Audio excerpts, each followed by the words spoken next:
All right, good evening, guys. It's Mr. Roddy, and here are our notes today on the 1960s counterculture.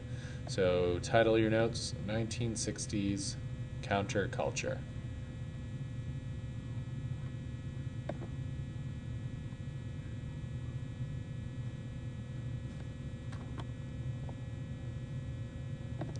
All right, on to the next slide. So, taking a look at the hippie movement.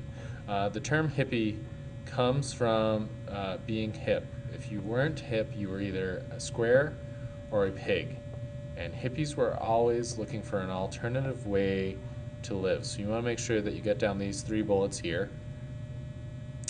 Hippies valued freedom, nature, peace, sharing, spirituality, and intimacy. Okay, so again, the hippie movement.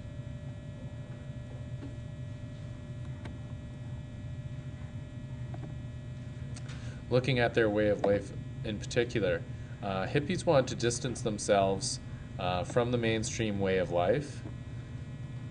The further they moved away from the mainstream, the more free they felt. Okay? They wanted to discard their possessions. They were non-materialistic people who would live in parks or in campsites. And oftentimes, again, they felt as though that nudity was a form of freedom for them to push against the mainstream society.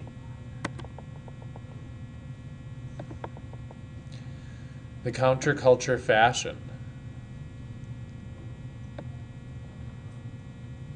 Again, hippies would distance themselves from mainstream society in their fashion, wearing colorful flowing clothing, beads, headbands, bell-bottoms, and tie-dye. Men would have long hair, long beards, and oftentimes hippies were called long hairs themselves.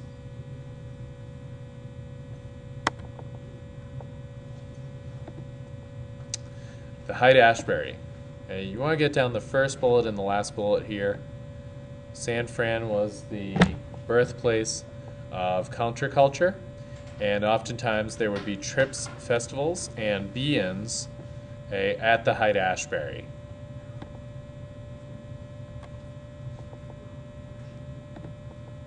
Hippie music.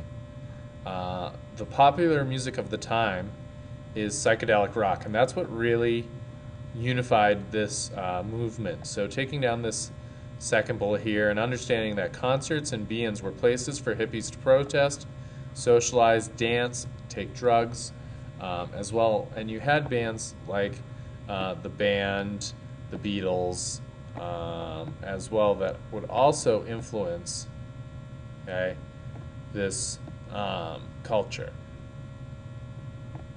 We have 250,000 hippies show up to hear artists like Janis Joplin, The Who, Canned Heat, the Allman Brothers, and County Joe, and the Fish at Woodstock. And again, this music unites this cultural movement. Woodstock.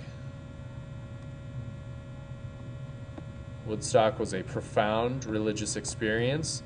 Many would say that went to Woodstock.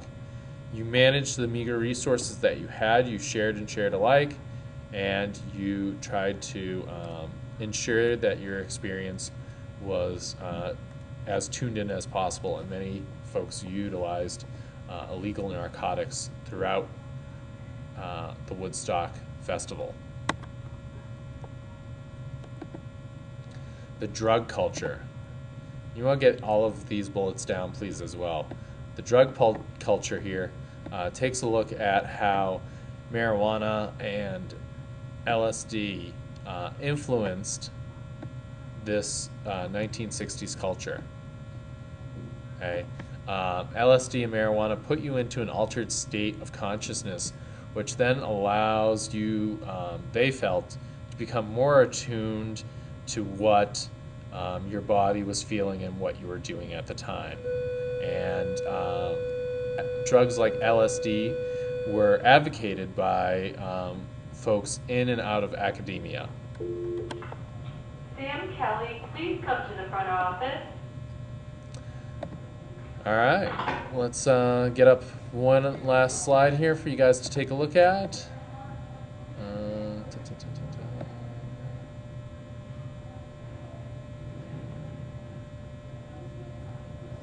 Okay, we're going to just take a look here real quick.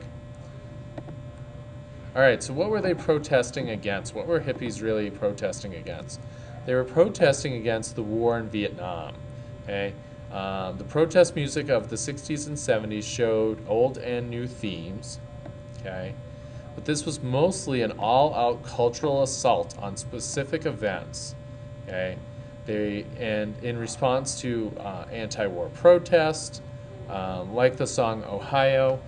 You have some of these protest songs come out around specific events. All right, so these should be our notes for the 1960s. We'll make sure that notes get posted up for the 1970s, and I'll try and fix the 1950s notes that I tried to get up yesterday. Please feel free, as always, if you have any questions, to email me at croddy@kearsarge.org and or see me in class. All right, I hope this has helped.